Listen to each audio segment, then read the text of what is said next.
Welcome back to Vets TV. Again, we're speaking with Marion Phillips, who has a lot of information for us dealing with families, especially the women who were left behind, not only for the Vietnam War, but for the current wars. She's interviewed a lot of people, and many of these people have gone through multiple deployments. And so we'd like to have her tell us some of the stories that she's run into when she's talking to these women, especially about what they face when they're home. So why don't you tell us a little of those things that you run into? Well, one of the stories of the Vietnam era, in terms of how it happened, I was in the kitchen on a Sunday afternoon and the phone rang and I had an apron on, and it was someone who said, a man, a veteran, I read about you and got your telephone number in a newsletter, in a veteran's newsletter. I think you need to talk to my wife. And this was out west. And I said, okay, if I came out there, would you be able to help me find other people? And he said, absolutely. And it happened. I did. I went out there and they welcomed me, a total stranger, and talked about how they met. And he came home one day and she was an older teenager because her brother was a vet or a soldier with him, the one who called me, and complicated. Anyhow, she ended up marrying him. And this was 40 years later. They drove me all over the West, identifying people, and set me up with another woman who, her name was Connie. She was not married at the time. Her veteran was in country in Vietnam. But she took me everywhere. She drove me, and we met a woman of American Indian heritage whose grandson was then being deployed as well, and everybody was living in one house supporting one another. And on the way out, she gave me these earrings that her daughter had made, and I always left something with the women to thank them, bracelets, whatever. And I said, please don't. She said, no, you must leave with something of us as well. And we drove off, and the story had been so intense, I decided I wanted a margarita. So we drove, and I got my margarita, and I said, I don't believe this. I left my tape recorder in the house, a few bags that I had with me. She drove me back to get the tape recorder. And Connie also sent me off with an apron that she had made, 2 aprons actually. And I say this because I had started this whole story with an apron, and I ended the whole story with 2 aprons that she made. There's another story about a current wife. It was a stormy day in the Midwest, and planes were not on time, and my destination was not Philadelphia, but that's where I ended up. I couldn't make a phone call because there were no cells that were available.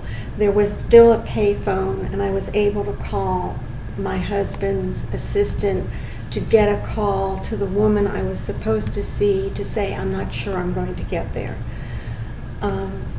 I got there eventually, and I pulled into the parking lot with a rental vehicle, and I saw someone with her feet hanging out of a pickup truck, and intuitively I knew this was the person who was waiting for me, with a child jumping up and down in the truck.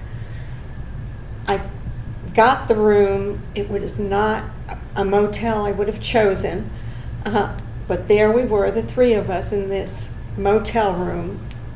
I call it seedy. And she told me her story for about 2 hours.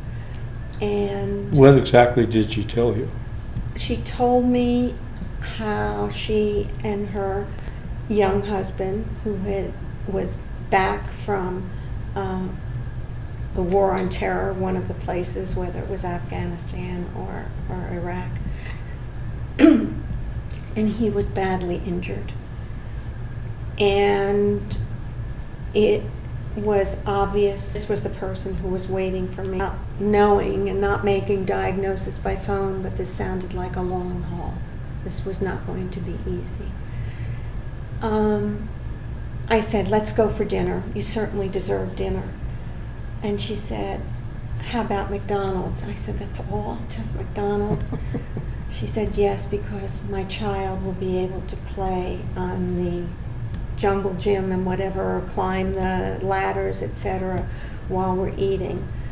So we went to the local McDonald's, and I would be able to pick up some necessities from the local large big box store because I had no clothes, the suitcases had not come. It turned out she didn't sign the release. And it was okay. I tried several times.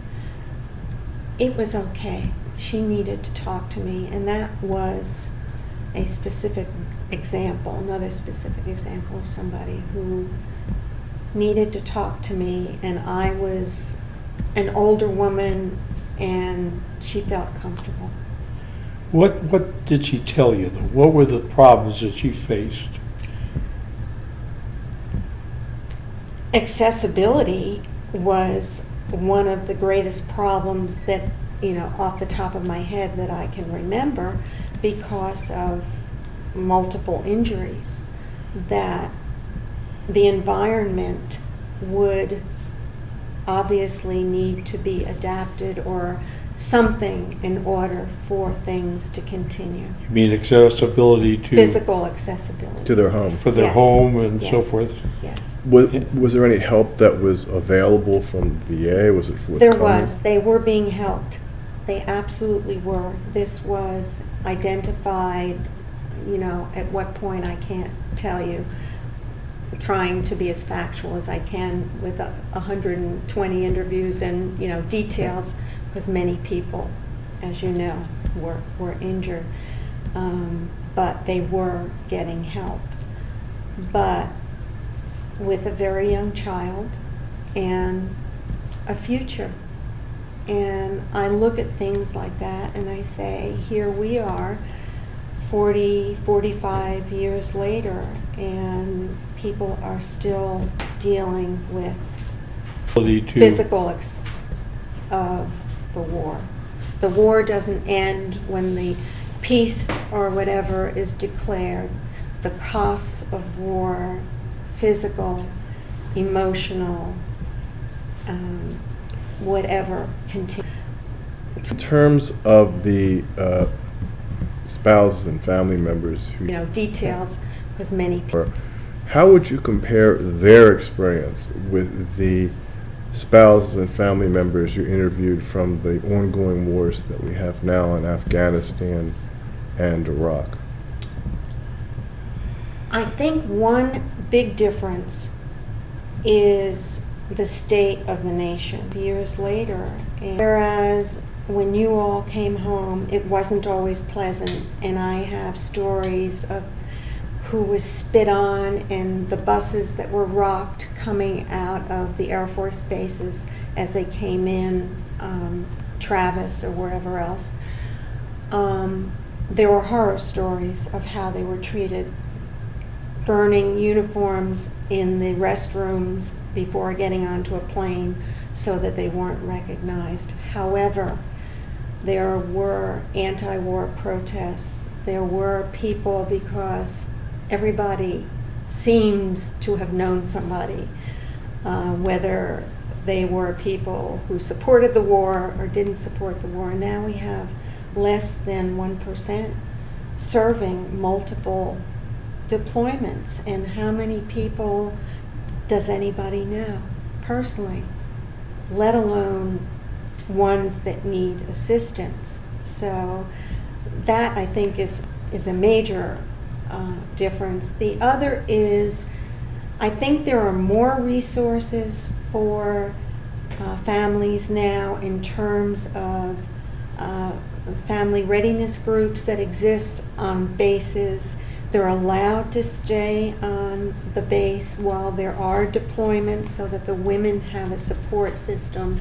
Everybody seems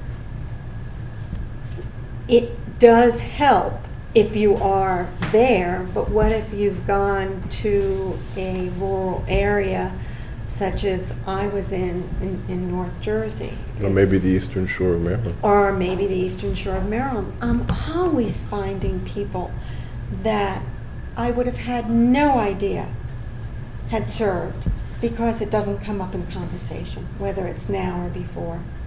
It's not, no matter, even if you know the person, it takes a while to find things out like that. Let's pick up with that in just a moment. We need to take a short break, and we'll be right back with more Vets TV on MCTV Channel 15 in Eastern Maryland. Thank you for watching.